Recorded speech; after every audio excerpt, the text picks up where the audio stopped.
आज आहे 9 सप्टेंबर. आमच्या विधीचा बड्डे असतो आज. तर डेकोरेशन वगैरे केलं. इकडं मी तयारी करून आले. या दाजींना कामाच्या ठिकाणी गांधीली माश्या चावल्यात, तर त्यांना काळी माती लावून घेत आहे. ही बघा माझी प्रिशा वहिनींकडे गेली आज भरपूर दिवसांनी. चैत्राला गोचरी ताप आलाय, बरं नाही त्याला, तब्येत खराब आहे. हे बघा म्हणतायत मला माझा मोबाईल दे.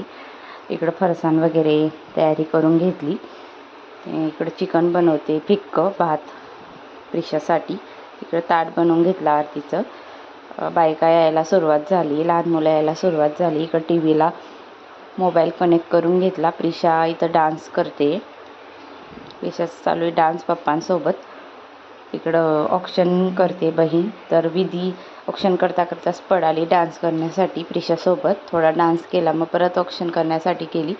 चैत्रलची तब्येत बरी नाही, त्याला डॉक्टरनी ॲडमिट करायला सांगितले. तर सर्वांचं मूड पण खराब होता. तर केकची पण ऑर्डर नाही देता आली सकाळी. तर पटकन 2 केक आणले, कारण एक पुरला नसता म्हणून. मग सगळ्यांनी मिळून विधीचं ऑक्शन करून घेतलं. सिंधुताईने, तिच्या मम्मीने, इथं वहिनींनी, ह्या स्वातीताईंनी ऑक्शन केलं. त्यानंतर शारदाताईंनी पण ऑक्शन केलं. त्याच्यानंतर मी ऑक्शन केलं. अशा प्रकारे सर्वांनी तिचं ऑक्शन केल्यावर कापसासारखी म्हातारी हो असं म्हणतात ऑक्शन करताना. दीर्घायुष्य हो, निरोगी हो असं म्हणतात. त्यानंतर फोटो वगैरे काढले. राणीताईने प्रिशाला घेतली होती. त्यानंतर मेणबत्ती लावून केक कट केला. त्यानंतर तिच्या मम्मीने खाऊ घातला. चैतलने पण तिला केक खाऊ घातला. तब्येत बरी नाही त्याची थोडी. नंतर दाजीने पण केक खाऊ घातला. मग सगळ्यांना व्हिडिओमध्ये घेतलं. व्हिडिओ शूट चालू इकडं. चैतल बघा हाय करतो इकडं. दाजी बघा तिकडनं हाय करतायत. बायका बसल्या बाहेर म्हणून ते घरातच बसले होते. इकडं लहान मुलं बघा बिस्किट वगैरे देत आहेत. ऋषिका आणि तन्नू यांनी तिला ड्रॉइंगचं बुक वगैरे दिलं गिफ्ट.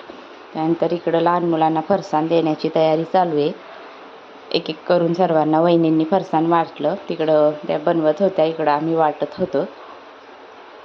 त्यानंतर रोहितने गिफ्ट दिलं. त्यांनी स्वतः मेहनत करून घरी बनवलं आहे. त्याची लाडकी बहिणीही खूप जीव लावतो तो तिला. त्यानंतर या छोट्या बॉक्स अनबॉक्स केल्यावर त्यामध्ये होतं गंगावन, कारण तिला स्कूलमध्ये सारखं लागत असतं. तिचे फंक्शन राहतात, त्यामुळे लांब केस, बुचडा वगैरे छोटे केस असल्यामुळे तिला लागतं सारखं. ती भाग पण घेते प्रोग्रॅममध्ये. त्यानंतर शेजारच्या ताईंनी तिला प्रस आणली छान डॉलची. इकडं 4 किलोची बिर्याणी बनवून घेतली, मस्त चिकन बिर्याणी गरमागरम. इकडं कोशिंबीर बनवून घेतली होती. सगळेजण जेवायला बसले. छोटे मुलं, माणसं, मुली सर्वांनी जेवले. आम्ही पण जेवण केलं. त्यानंतर फ्रेम आली. फ्रेम बनवायला उशीर लागला. आम्ही गिफ्ट दिलं विधीला, फ्रेम तिची छोट्यापणाची. अशा प्रकारे बड्डे सेलिब्रेट केला.